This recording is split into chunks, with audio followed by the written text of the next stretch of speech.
Good afternoon, everyone, and welcome back to Theatre 3 and the Museums and Heritage Show 2022.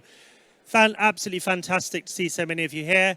I'm Stephen Spencer. I realise I keep forgetting to tell people who I am. I'm Stephen Spencer, and just to let you know, from a housekeeping point of view, we know there's a lot of background noise. They're also rebuilding the place, as you may have noticed.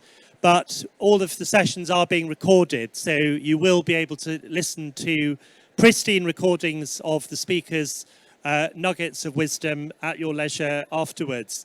For this session, we're absolutely delighted to be joined by Matthew Henderson, who's been promoted, so we should read out his new job title, which is Head of Commercial Operations and Development at Beamish. And he's going to talk about finding new ideas in the past. So please join me in welcoming Matthew Henderson. Brilliant, thank you very much, and thank you for coming along. I'm going to talk so fast at you to try and get all this through, so if it's going too fast, you can heckle me, and I've got some friends from the museum here who are going to heckle me regardless. So today what I'd like to talk to you about is some of the sort of innovative ways that we've been driving commercial income, particularly since the COVID-19 pandemic. So we're going to go on a bit of a whistle-stop tour of some of the things that we've been doing. But everything that we do starts with our guiding principles. So at the heart, we're a living museum. We're based in the northeast of England. We're about 450 acres in size, and we have various time periods that I'll tell you about shortly. So our guiding principles are 3 points. The first is that we put the visitors first in everything that we do. So everything that we do in commercial needs to make sure it's for the visitors. It's not something that's for us, it's for them. And that might be improving queue and wait times. That might be offering a better selection of immersive experiences. It's all about that visitor. We look for genuine community engagement, so we have fantastic colleagues that work out and about in the northeast, gathering real stories, people's real history, so that we can tell that at the museum. So we look for, within commercial ways we can do that, such as working with local providers and suppliers, supporting them to bring their products to our market, and we've done an awful lot of work with them recently because their businesses were as affected as all of our sort of charities, museums and venues. And finally, we're self-reliance is one of our guiding principles. We're always looking for that next idea, that entrepreneurial spirit. We're 95% self-funded, so the most of our money comes from the visitors, whether that's admissions, catering, food, or the opportunities, and some of which I'll talk to you about today. So this museum in the northeast of England was a man called Frank Atkinson's idea. Frank was the first founding director, and 2020 was actually due to be our 50th anniversary, which didn't turn out the best year, as you can imagine. But Frank had this idea that he wanted to use real objects and bring them to life. So instead of being behind a traditional glass case, we would still look after them and conserve them, but be able to use them in the way that they should be used. And Frank literally had an unselective collection policy. He said, if you've got something, I'll take it. And that was our collection policy when we started. And he literally went out and did that. He went out, and the system I hear was that if it was big enough, if it was small enough to go inside, it went inside. If it was too big, it went outside. And it's grown over the years from there. So these are some of the photos of Frank out and about collecting.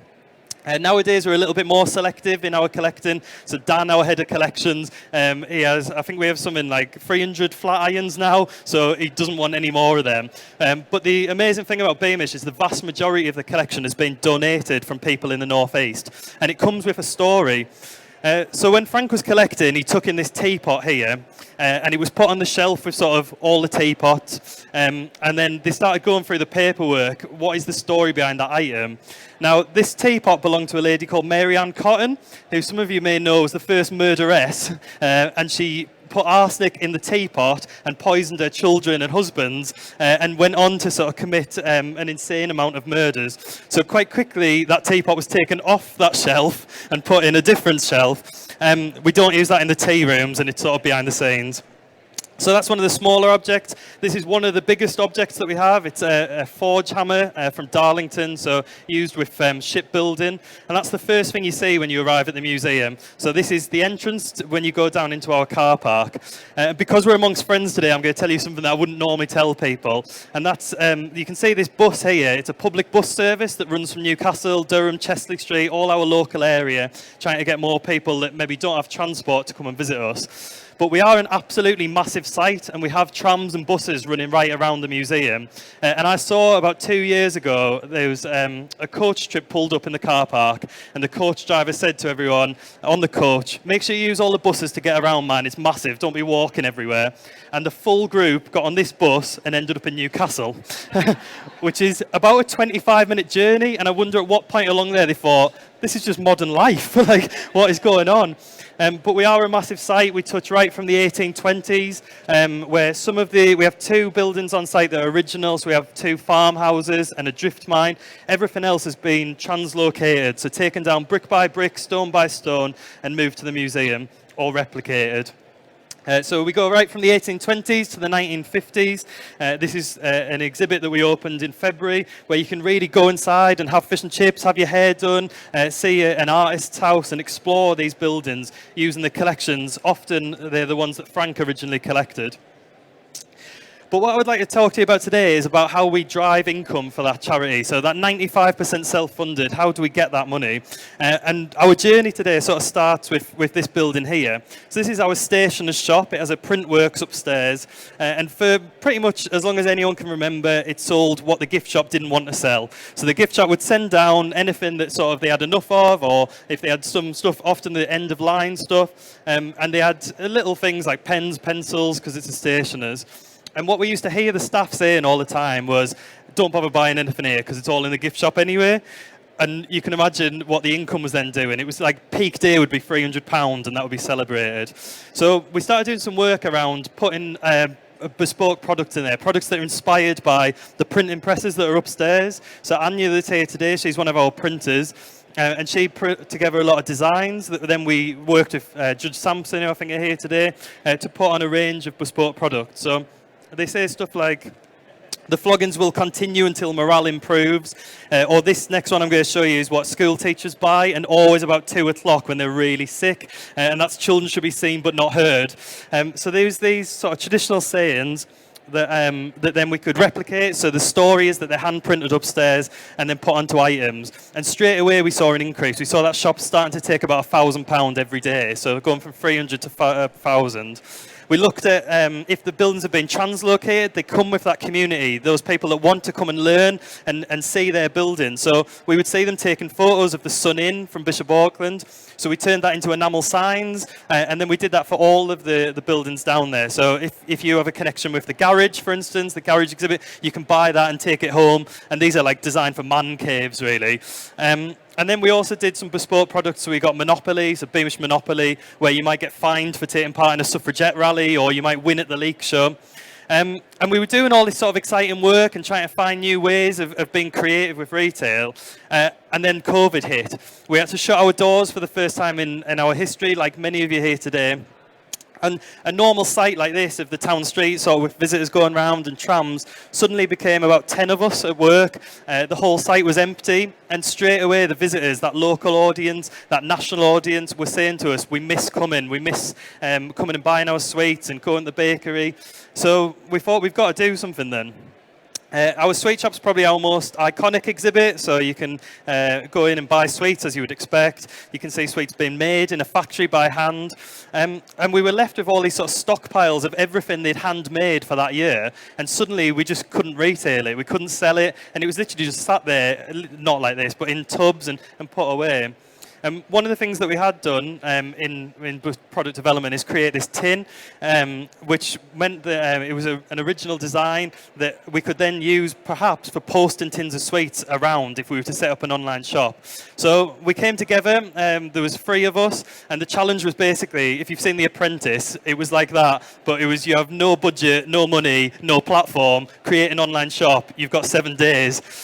So we used our ticketing platform and created this online shop, and rather than than it being traditional categories like homeware and gifts, we wanted it to feel like you were still exploring the museum. You could go in the sweet shop, go in the bakery, go in the stationers, and really bring it to life that way, and that really worked. We sold about 10,000 items in the first month, driving about 100,000 of income over the first 6 months.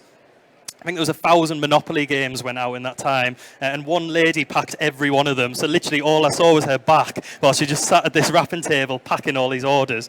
But they came from as far as wide as sort of Dubai, Australia, New Zealand, literally right across the world. And what was really emotive for us is we could see the gift notes people were putting in, and it was about, I wish we were at the museum together, I wish we could connect with you. So we did a lot of seasonal work with that. So we did sweets for Valentine's Day. I'm going to show you an embarrassing photo next, which is of me, but it's because literally there was no one else for this photo. We had some hand-printed cards made. So these say stuff like, you make me beam-ish. Yeah. There was only 10 of us. I thought it was funny at the time. I love you more than Beamish sweets, well, almost. And they were all hand printed. So we could find ways of connecting with people. And we've seen people that have been married at the museum and have gone on first dates there. So they were using that as well. And then we wanted to find ways that we could connect with that audience. So it wasn't just about income driving and income generating, although as an independent museum, that's in the back of your head all the time. So we came up with this golden ticket idea. Do you remember that? Everyone hated the lockdowns, didn't they? But the January one was like the worst one, wasn't it? You know, everyone was just fed up. So we wanted to do something to bring real joy to people.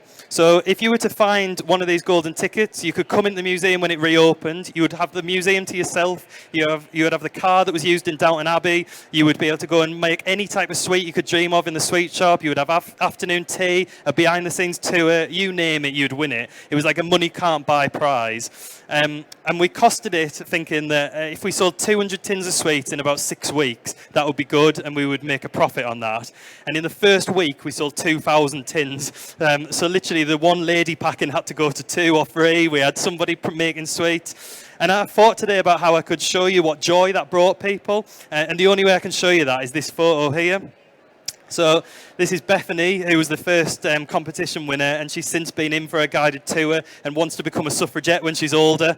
We've got a bit of a chat to have there, probably. But she wants to work in museums, and you can see all that is in that photo, really. I was keeping an eye on the time.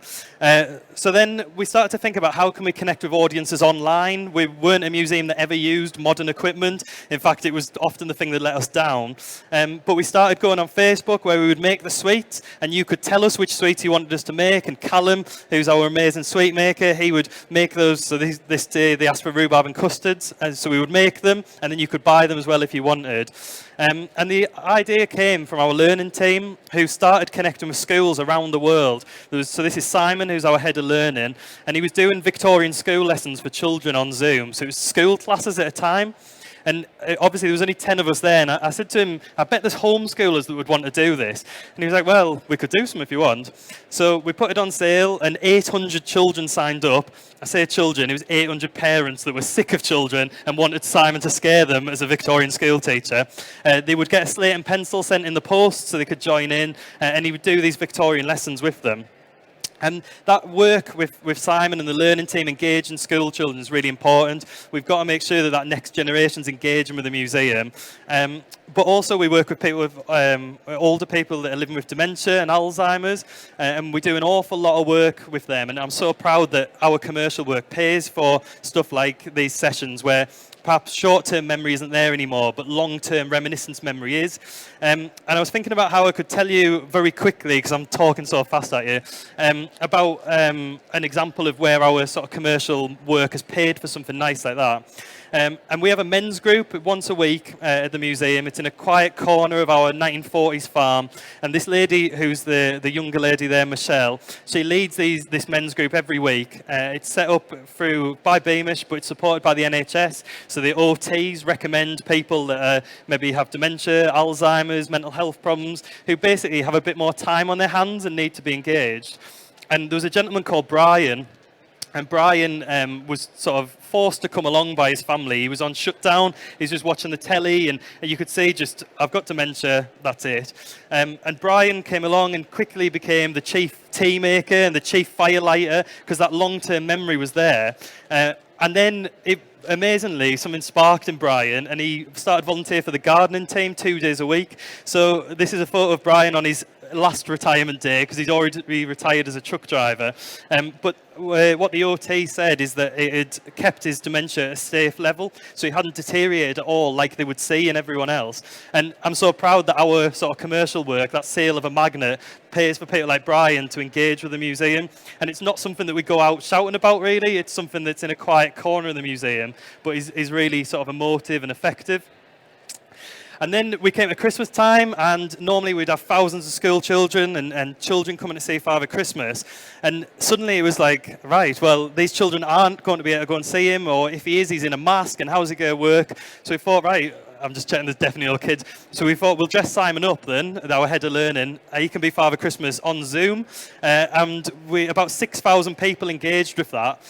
So we literally did Zoom lessons every 10 minutes for 13 hours a day, where Father Christmas would ring the children right around the world. And it was probably one of the most emotive things I've ever seen. I was sat there with like a headset on and right in the auto cue, and you could make really special moments. So I saw grandchildren speaking to Father Christmas, and their grandparents hadn't seen them in a year, and they were in floods of tears on the call. And because we could collect information in advance, we got one of the bookings. It said, "I booked this for my daughter. She's 9-year-old now, but last year she went to Florida, Disneyland, Florida, and Father Christmas had an American accent, and the magic has gone. She doesn't believe anymore. So anything you can do, it would be amazing." Now, Simon is fluent in French, so what he said to her is, "Oh, I saw you in Disneyland last year." Did this bad American accent, which I won't attempt here today. He said, "The thing is, wherever I go, I speak in that language or that accent," and just spoke in fluent French at this girl. And her mum was in floods of tears, Santa was back alive. And then the panic in Simon's face when he realised, I only know French and English. So we moved that on quite quickly. If you've ever seen Gogglebox as well, it was like Northeast Gogglebox Live, and I'll tell you afterwards what some of the things that we saw as we were beamed into these thousands of homes across the region. And then remember that weird rule when Boris said, like, people can't come to you, but you can go to them. So we got our bakery team back, and we started selling afternoon teas that you could order online, but we would send somebody in costume to go and deliver. So we had people in full Edwardian costume across the northeast. We sold 1,300 of them, which if you think of the feat of, we'd take a modern van, not a penny farthing, but physically turning up at people's houses and delivering these afternoon teas, it was literally, it's like visiting the family of the home of every family on a busy day for us. So it's this big feat over a sort of 4-week period. And I said to Jeff, who's in this photograph, that I was thinking that I was going to tell you guys about that. And how would he describe it? What was it like to go and knock on the doors of our visitors and take Beamish to them? And he said this. He said, "People ordered them from far and wide for their nearest and dearest, the United States, Australia and Europe, and occasionally there were real tears of gratitude from the receiver, where it felt a real privilege to be bringing a ray of happiness to someone." And that sums it up, really. We're driving commercial income, but it's about creating those moments and engaging with that audience. So I'm just going to have a quick look at the time. I think we're all right. Brilliant. So that's some of the stuff that we did while we were closed, but then we had to reopen. We had that feat of, we have all these tiny little cottages, these tiny little shops. How do we engage people? And at that point, more critically, how do we drive income to bring our colleagues back, to safeguard the collection, to make sure we can make those moments with Brian? How do we find that 95% of whatever the massive million, so I think it's about 14 million that we need every year? So we thought we'd set up a little market, because Frank Atkinson, who I told you about at the start, it was his dream that our Edwardian town was a market town. So we thought, actually, it's quite strange that we've never had a market in the market town. So we set up a few little stalls outside, and basically we put in stuff from the sweet shop, because they were working at such limited capacity, and some of the print shop stuff that I showed you, so like the Monopoly, the floggings, Children Should Be Seen, and it just took off. It was £22,000 in the first month of income for us. It increased sales at Christmas by 189% compared to having the retail in the space, and really made us question about what we were doing. Did visitors want that really immersive experience? Could they come and shop on an Edwardian market stall? And we started working with local providers, because we wanted to try and safeguard them. So our fudge supplier, we designed original packaging. So he makes this very locally and brings it to the museum. And we spend thousands of pounds on that fudge now every month, and it's a massive part of his business. So we started to really work on bespoke products for there, about immersive products, and get that shopping experience working. So the museum's always done bits of retail. Generally, we would put the logo on it and think, oh, that looks good. But actually, we have this amazing collection that Frank started, and it includes a lot of ephemera. So we can go and get original designs. So that's coffee before and after. And this is a local provider that then will be a big part of their business. We did tea. And then we thought, because we could see the fudge, the tea, the coffee sales were going through the roof, we should open a little food market stall that's only local providers. So imagine a farm shop, but 100 years ago, using our collections to bring it to life. And that took us up about 35% on there. So we did jams, which you can see on here, all original collections, honey. And the honey, we even wanted the POS. We didn't want a modern sign there. We wanted something that the visitors would read and engage with. So Anya spent hours going through the newspaper archive and then by hand printed these signs, which is the best advert I've seen. It says, honey, honey, honey, what is sweeter than honey? Which is pretty good POS, really. But it draws visitors in to come and look. It still feels like that immersive experience. It's not that we're just selling honey from up the road. We look at the story. So with this, it's that we thought the beekeeper wouldn't have had extravagant labels like the jam maker, so we designed them in the print shop, did them by hand, replicated them, and I saw the honey man's face. He was like, that's so boring compared to the jam man. We only know them, by the way, as honey man, jam man, cheese man, and it's about getting that story across, and that's really worked. So if you stood on those market stalls, the staff on there will tell you the stories of us, of the collection, but also that local provider story. So this man is called Andrew, and Andrew, when his granddad sadly passed away, was left in the will, and this was all he was left, a recipe for piccalilli. And I think at the time, Andrew would tell you, he thought, right, I was expecting a house. But actually, it's changed his life, because that recipe for the piccalilli that he remembered his granddad making has now become his business, and he works full-time on making his granddad's piccalilli recipe. So we went into the stores, and we got an original co-op label and turned that into Andrew's grandfather's, his granddad Charlie's recipe. So it was Beamish piccalilli, and it comes with that story. So Andrew will come in, and he'll wear full costume and let visitors sample it and tell them about his granddad. But also for the days when Andrew's not there, then the team there, so this was like 10 to 10 one morning, they're all having piccalilli and cheese. The gin morning was interesting. It's about making sure that the staff that work on there have that story as well. Dog biscuits is a massive thing for us. We get a lot of people that come and walk dogs around the museum. So by having the market stalls, we could offer handmade dog biscuits. So they're made, the lady grows the herbs that go into them. She bakes them in her kitchen. And we sold about 2,500 packs of them last summer. So everyone that was walking past with their dog would buy a pack. So really things that maybe wouldn't work in other museum shops do in our strange little world.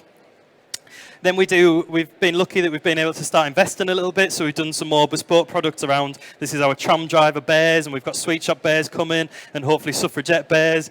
And it's about, that is the risk there. You're taking a high volume of product, because generally the way we work is little and often, and we support those local suppliers that we're not going to sort of demand 2,000 cases off you next Saturday, but also we'll give you some forecasting, and we're happy to sign agreements or support you to make sure that you can hold stock and know that we're going to take it. But actually for our finances, we'll just order every week.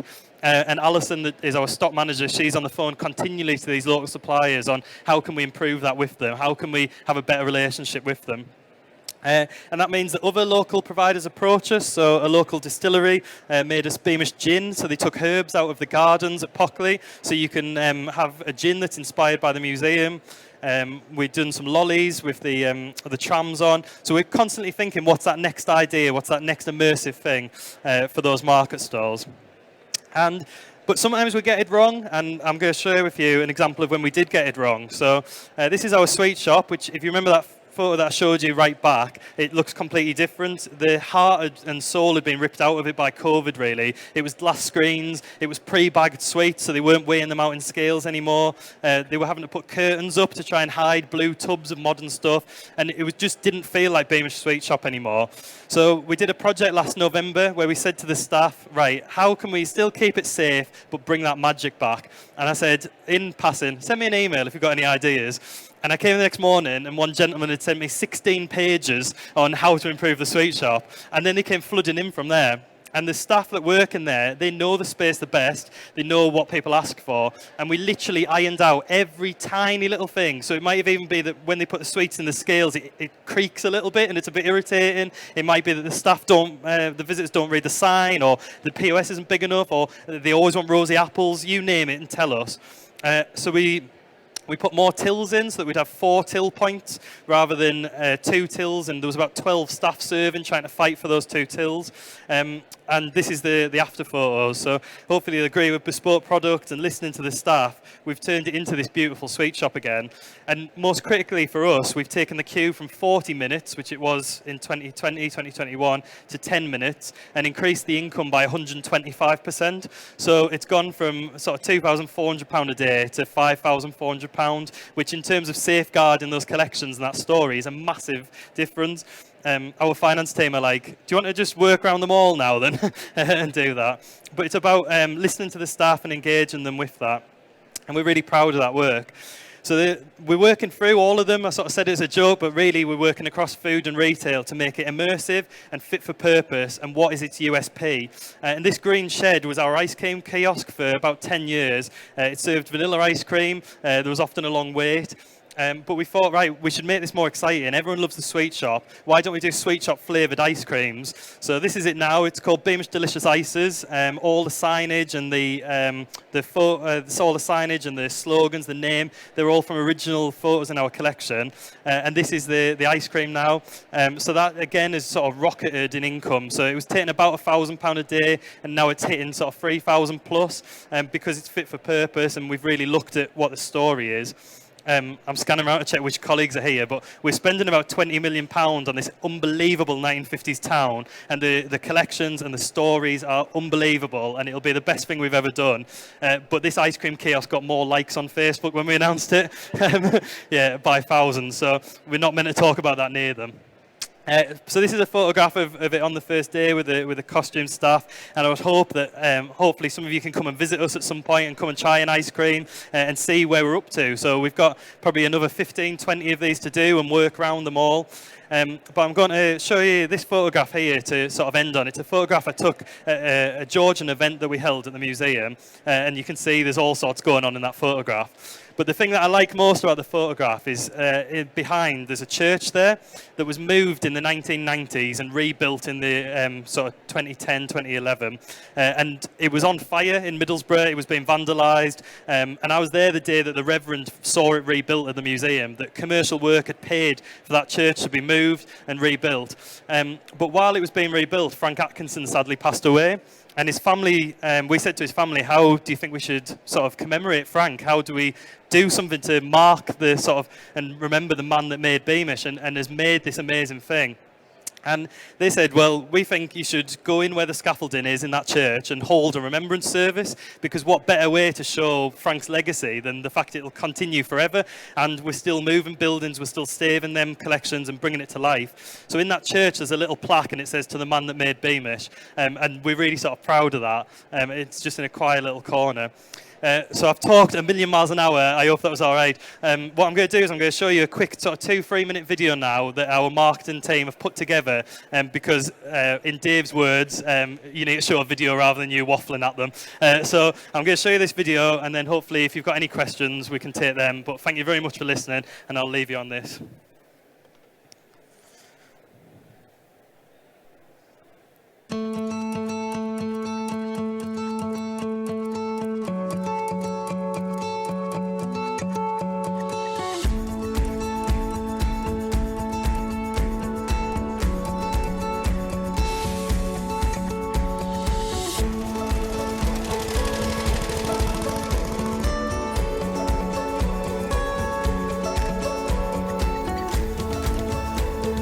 talk over them a little bit. So you can see this is what we do. We bring it to life. So this is our pit cottages, our fish shop, and it's all about changing it. So it changes every weekend depending what event's on. So this is the steam when it's out and about. You also see children waiting on the bridge there. And this is our men's group I was telling you about. You can get on the trams and the buses and ride round, and we hold steam events. Often you can come and pay and drive those vehicles. We have music right around, which I could do with right now in this moment. Right round, you can dress up in costumes. This is Emily who's sat there dressed as a Georgian maid. This is my owl. And it's all about bringing those stories to life. So that was a food strike that was held in the early 1900s that we recreated. But all the staff are in costume the whole time. And we'll often bring in external entertainers. So this is our fire eater and our stuntman. And the animals are a big part of it as well. So we have farms across the museum. And animals, so the horses go out and do carriage rides. And we're looking at VIP experiences at the moment. So could we teach you how to drive that horse? We still stick to the same days of the week, so wash days on a Monday, ironings on a Tuesday, so whatever day you come and see us, you'll see something different happening.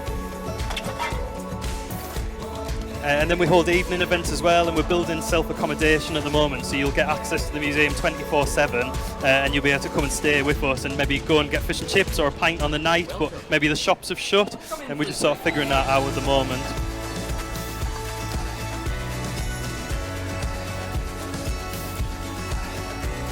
And that's the original drift mine that we have, so you can go down the mine, you can don a hard hat. This is a murdered quilter's cottage that we recreated, a 1950s welfare hall, which is amazing and has such rich stories.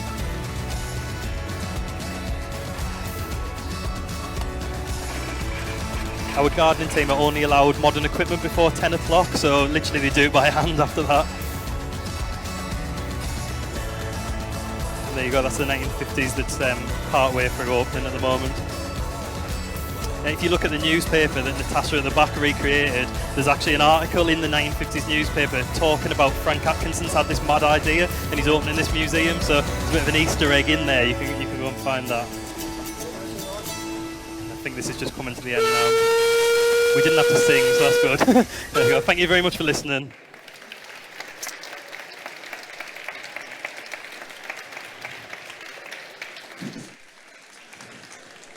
Matthew, thank you so much. And even though you did have to waffle all through that video, I'm sure we really enjoyed all of what you said. It was absolutely brilliant. Do we have any questions for Matthew? Okay, well, I've got one, which is what's next? What's next? So with the 1950s is expanding, so we're building a 1950s toy shop that we're working on. We're thinking, what does the gift shop offer look like? So we're looking at that. Self-accommodation's taking up a lot of time, and then working around all of them. We're also thinking, we started doing some wholesale in lockdown where you could buy Beamish sweets in Fenix and department stores, and we're thinking about what's the longevity of that. Can we license that name? Can we expand? Will people in London have heard of Beamish in 10 years' time? So we're trying to get that national profile now. Yeah, no, that's a fantastic ambition, isn't it? And what I really appreciate is the power of commercial development done with authenticity and integrity and quality to actually create major fundraising for the conservation project. Yeah, hopefully. It's I think it's about seeing them as equal almost. Yeah. So we should be as engaging and as accurate as the curators and the side, and we're almost seen as one now. So we've got a long. Retail used to be a dirty word at Beamish. It used to be those magnets nobody wanted. Yeah. Where I hope we're sort of changing now and starting to think about the authenticity. Okay, well, how many people in the room who haven't been to Beamish now intend to go? Well, Emily on the second row can give you free tickets. She's the entrance team leader. Okay, right. So have a word of Emily, and she'll do you a deal. So, any questions before we finish? Okay. Well, again. Oh yes, one question here. Do you think that this sort of constant, consistent retail theme has helped the immersion of the actual museum? Yeah, I hope so. We've never done as little. So we've taken the retail out of the exhibit shops at the moment. The blacksmith used to be able to buy little things. So the way we're sort of going is that the engagement should be amazing, and that then the commercial stuff should add to that engagement. But really, I want us to know who we are. So the sweet shop does need to make money and be engaging. But places like the blacksmith, let's let that just be engagement, and we don't always need to sort of have a card reader everywhere. So it's picking the right ones, I think, and then making sure that hopefully they're immersive and part of the experience, because the visitor never looks at the museum and thinks, right, well, Matthew runs that one and Ashley runs this one, and so on and so forth. So it should all be one. So yeah, I hope so. I hope it feels immersive for them. Yeah, it does look absolutely amazing, and I think it does demonstrate what immersive experiences should be at their very best. I mean, if it's a shop, why shouldn't you be able to buy things in there? Yeah. And why shouldn't people either have a nostalgic experience, or learn what their parents or grandparents how they lived? So Yeah, I mean, completely. it's a win-win, isn't it? Hopefully, yeah. But yeah, you're all more than welcome. Hopefully we'll see you in the north. It's like 3 hours on the train, so just come up and see us. I don't think we'll be put off. I Yeah. think we'll be there. Well, once again, thank you very much to Matthew. Thank you.